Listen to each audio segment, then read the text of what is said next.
Selamat petang dan selamat kembali kepada channel saya. Saya adalah Cikgu Daryl dan hari ini Cikgu akan membuat ulang kaji bersama anda tentang cara untuk melengkapkan cerita dalam bahagian C kertas 2 UPSR Bahasa Inggeris anda. Tetapi sebelum kita menjawab soalan, mari kita kenali dulu fungsi verbs ataupun kata kerja sebelum kita bermula untuk menjawab soalan pada hari ini. Okey. Sebenarnya tempoh hari dalam video yang cikgu ada buat pada minggu-minggu lepas kan, cikgu pernah terangkan bahawa 95% daripada esei dalam bahagian C adalah menggunakan past tense. Okey, apabila cikgu sebut mengenai past tense, bermaksud kamu boleh menggunakan simple past ataupun past continuous tense bersama-sama. Okey, tidak semestinya bila kata cerita itu menggunakan past tense, kamu hendak menggunakan simple past saja ataupun hendak menggunakan past continuous saja. Alright, dia boleh bercampur-campur. Okey. Jadi sebelum itu saya nak tunjukkan dulu root word yang cikgu nak tunjukkan pada kamu pada hari ini. Okey, invite, play, carry, joke, speak, cut. Mengapakah saya mau tunjukkan 6 jenis kata kerja ini? Kerana apabila diubah kepada dalam bentuk simple past, ia ada menunjukkan 6 jenis imbuhan simple past yang berbeza, iaitu tambah D, tambah ED, tambah IED, konsonan tambah ED, irregular verb dan juga no change verb. Apakah itu irregular verb dan juga no change verb? Kamu boleh klik dekat link di atas saya sini. Nanti saya akan letak satu link di sini kepada video saya yang ada mengajar mengenai simple past tense pada tempoh hari. Di sana saya ada menjelaskan apakah itu irregular verb dan juga no change verb. Mereka adalah antara dua jenis kata kerja dalam simple past tense yang paling mencabar. Okey, kita balik kepada topik di sini. Cikgu nak tanya satu soalan. Adakah invite dengan invited, play dengan played sama maksud? Adakah root word dan juga simple past tense punya verb mengandungi maksud yang sama? Jawapannya adalah ya. Maksudnya adalah sama. Invite, invited, menjemput. Play, played, bermain. Okay, mengangkat, berjoging, bercakap, memotong. Maksudnya sama. Tetapi apakah yang berbeza? Yang berbeza adalah masa perkara tersebut berlaku. Kalau sekarang cikgu gunakan root word invite, bermaksud dia mungkin sedang berlaku dalam present form di mana perkara tersebut mungkin berulang setiap satu masa. Okey, contoh I invite you every day to my house. Okey, every day. So kalau simple past tense verb, I invited you to my house yesterday. So, apabila ada imbuhan tambah macam D, ED, IED, pembaca akan tahu, oh, rupanya perkara ini sudah berlaku. Okey, tetapi maksud perkataan tidak ada berubah, dia tetap bermaksud menjemput. Alright? Okey, manakala untuk past continuous verb pula, okey, bila kita sebut tentang continuous, mesti ada ing dan di depan mesti ada kawan dia, was ataupun were. Okey, so kalau play jadi playing, carrying, jogging, speaking, cutting. Okey, apakah maksud was, were dengan ing ini sebenarnya? Okey, dia bermaksud sedang menjemput. Alright, sedang menjemput. Okey, was, were, ing bermaksud sedang. Okey, jadi kamu dekat sini, kamu kata satu benda lah. Okey, walaupun past dia sudah berlaku, dia tidak mengubah maksud perkataan tersebut. Okey, kalau cikgu sebut was, were inviting, dia sama maksud dengan is, are inviting.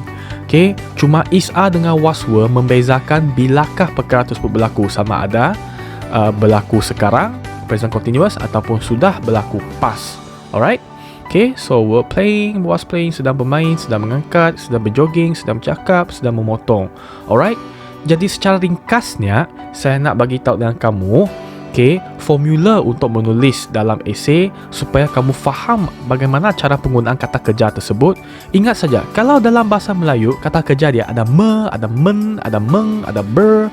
Okey, dalam simple past tense, dia sebenarnya hanya letak kata kerja akar dia, kemudian kamu mungkin perlu tambah D, ED, IED, konsonan tambah ED, ataupun totally tukar dia kepada irregular ataupun langsung tidak berubah.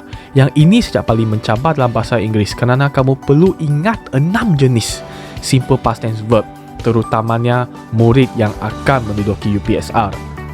Jaga.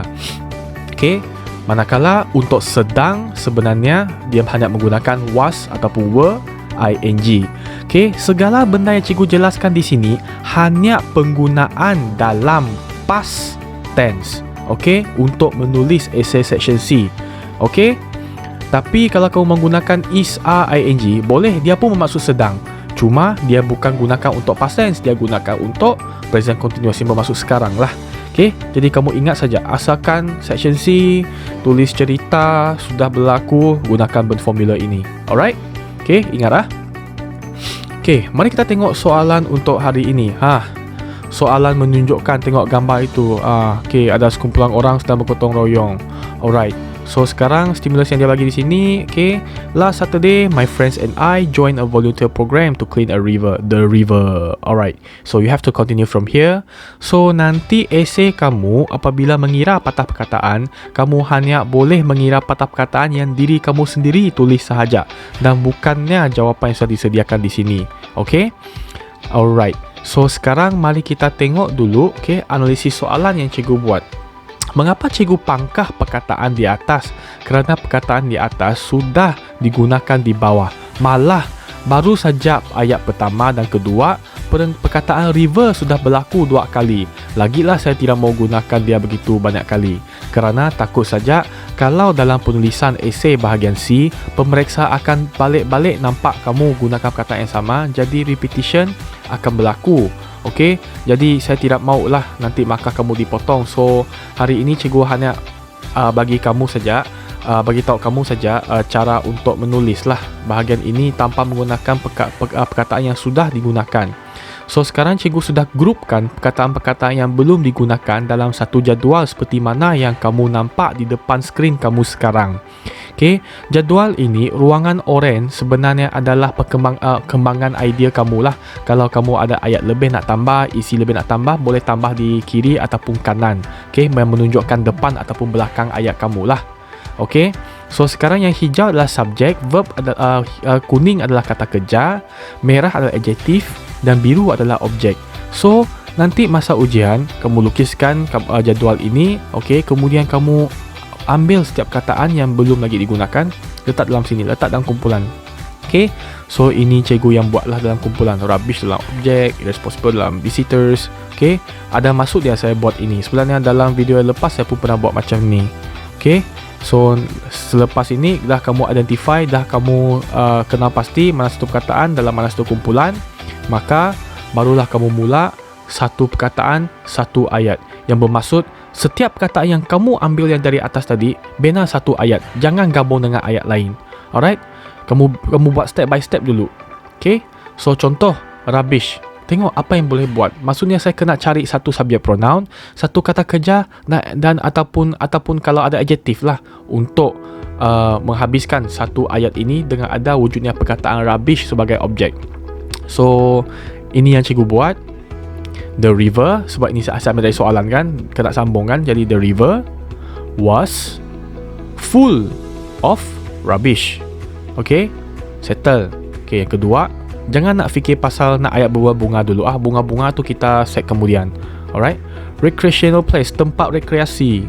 Okay, so everyone started to clean the recreational place. Alright, setiap orang bermula untuk membersihkan tempat rekreasi tersebut. Okay, alright. Okay, number 3, dirty. Okay, apa yang kotor tadi? Kita tengok dulu apa yang kotor di sini. Nampak kan? Okay, selain river kotor, apa yang kotor? Okay, so the place, tempat itu, bahasa satu tempat itu kan kotor. The place was dirty. Okay, and then next ayat, irresponsible visitors, pelawat yang tak bertanggungjawab.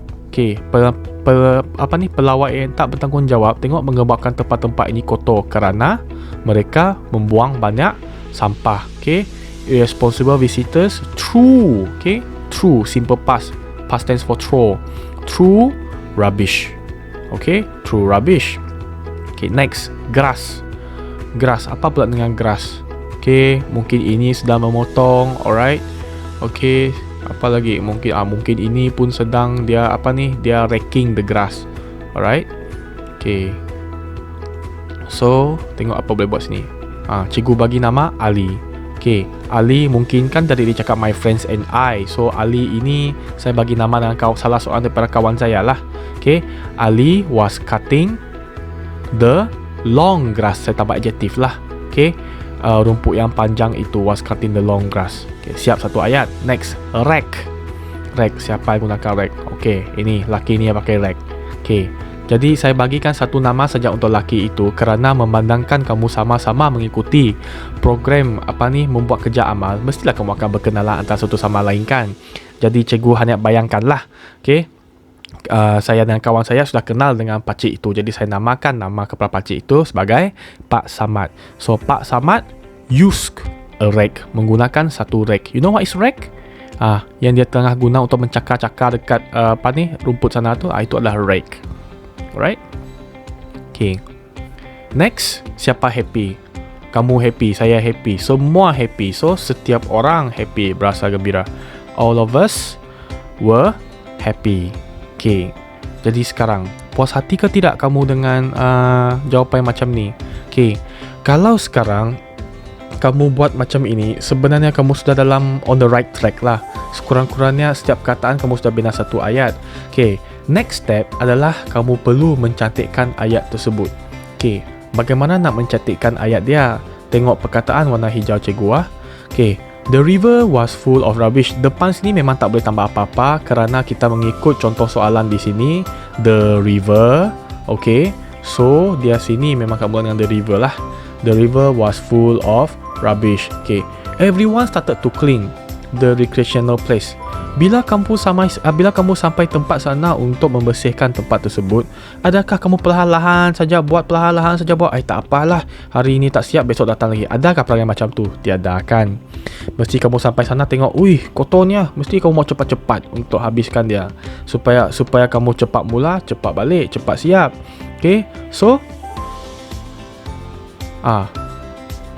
without thinking further, everyone started to clean the recreational place dengan rajinnya, diligently. Okay, sorry cikgu sini lupa tambah satu benda. Okay, the river was full of rubbish such as plastic bottles and aluminium cans. So sini without thinking further, everyone started to clean the recreational place diligently, dengan rajinnya. Diligent bermaksud rajin, tambah ly bermaksud dengan rajinnya. Okay, the place was dirty. Okay, irresponsible visitors threw rubbish. Macam saja ayat ini boleh sambung. Tengok apa kita boleh buat. Okay, the place was dirty because many irresponsible visitors threw rubbish everywhere. Okay, tempat itu kotor kerana ramai pelawat yang tidak bertanggungjawab membuang sampah merata-rata tempat. Okay, everywhere. Okay, no need to say every place, no need to say everywhere place. Merata-rata tempat, everywhere. Okay, next, Ali was cutting the long grass. Pak Samad used a rake. Okay, saya nak menambahkan lagi ayat ini sebab kan bila kamu buat kerja macam ni di bawah matahari yang panas, mesti kamu mau cepat-cepat siap kan? So bila kamu buat pekerjaan kamu dengan cepat-cepat, apakah perkataan bombastik yang boleh kamu gunakan? As fast as lightning, Ali was cutting the long grass. Okay, while, saya gabungkan ayat ini menjadi a complex sentence. Pak Samad used a rake untuk apa? Dia menggunakan rake itu untuk membuat apa? Boleh kembangkan lagi. Use a rake to collect the dried leaf, untuk mengumpul, okay, daun-daun yang telah kering. Alright. Okay, so last sentence, all of us were happy. Okay, memanglah semua gembira, tapi kamu letih tak? Letih tapi gembira kerana berbaloi kan keletihan kamu. So, although we were tired, all of us were happy. Okay? Tambah lagi satu ayat lah. We were on cloud 9. Sebenarnya boleh saja letak we were on cloud 9 dekat happy sini, tapi kena panjangkan ayat sikit lah. Sebab saya percaya apabila menjawab soalan ini, mungkin nanti jawapan dia ada sikit pendek. Okay? Tetapi apa-apa pun, cikgu buat video ini, niat cikgu adalah untuk membimbing kamu mengembangkan ayat. Alright? Dan bukannya mau menunjukkan pada kamu cara untuk menulis dia sampai banyak-banyak idea. Alright? Sebab video ini cikgu buat khas untuk murid yang macam langsung tak ada idea untuk menulis kan. Okey, jadi ini boleh membantu kamu. Okey, so tadi apa yang cikgu telah tulis dalam jadual waktu sana, jadual waktu pula. Apa yang cikgu tulis dalam jadual sana, okey, sekarang cikgu akan pindahkan ke sini untuk menyambungkan dia, untuk menggabungkan dia supaya boleh menjadi satu, menjadi 3 perenggan. Jadi perkataan sini, the river, memang mesti sambung lah. So the river was full of rubbish such as plastic bottles and aluminium cans. Alright, okay. So without thinking further, everyone started to clean the recreational place diligently. The place was dirty because many irresponsible visitors threw rubbish everywhere. As fast as lightning, Ali was cutting the long grass while Pak Samad used a rake to collect the dried leaves. Although we were tired, all of us were happy. We were on cloud 9. Okay, tengok nampak pendek kan? So nanti mungkin final touch up selepas kamu dah isi jadual itu kan, dan kamu dah pindahkan kamu punya karangan ke dalam perenggan, dah siapkan perenggan, kamu tengok balik lah mana yang boleh tambah, mana yang kurang, kamu tambah masa itu. Okay, jadi mungkin kalau selama ini kamu adalah pelajar D ataupun C, kamu gunakan teknik cikgu ini, kemudian kamu tulis macam itu. Okay, dan kemudian kamu tulis ke dalam perenggan seperti apa yang cikgu buat, dan kamu tengoklah sama ada cukup tidakkah perkataan. Kalau cikgu tengok dekat sini memang perkataan tidak cukup lah, so saya tambah lagi satu perkataan biru supaya dia nampak cukup lah. Ok, jadi kamu kasih cantik-cantikkan karangan kamu lah. Yang penting jangan hantar kertas kosong. Ok, video ini memang khas untuk membimbing murid-murid yang selalu langsung tak ada idea untuk menulis. Tapi kalau kamu adalah murid A, kalau kamu adalah murid B, mungkin video ini tak berapa sesuai untuk kamu lah. Tapi saya pun harap jugalah mungkin daripada sini kamu ada belajarlah beberapa perkataan yang kamu tak pernah belajar kah. Ok, jadi kalau ada apa-apa soalan kamu boleh tanya cikgu saja. Okay, jadi dekat sini saya ada buat lagi satu perkataan dalam ayat biru lah supaya nampak balance sikit perenggan dia. So my friends and I hope to come again for volunteer program next time. Okay, ini adalah ayat yang saya fikirkan sendiri, di mana tidak menggunakan mana-mana perkataan, okay, yang tadi dari atas sana. Jadi saya nak tuliskan sajalah untuk mengulangkan balik dia saja, untuk macam memberi conclusion saja. Okay, so kalau ada apa-apa soalan, kamu tinggalkan sajalah komen kamu di dalam ruangan komen. Okay, di bawah video cikgu, dan kemudian kalau kesempatan lah, kasih sedekahkan cikgu satu like lah. Okay, sedekahkan satu like, dan juga jangan lupa subscribe channel cikgu ya. Okay, supaya kamu sentiasa boleh update dengan video terbaru saya. Alright, dan jikalau kamu ada apa-apa cadangan nak cikgu buat video apa-apa kah untuk kamu kah, supaya kamu tengok boleh faham, bagi tahu saya dengan cikgu. Boleh tulis dalam komen, boleh saja tulis dalam komen lah, paling bagus. Okay, itu sajalah. So kita jumpa lagi pada video yang seterusnya. Alright, okay, I'll see you. Okay, thank you.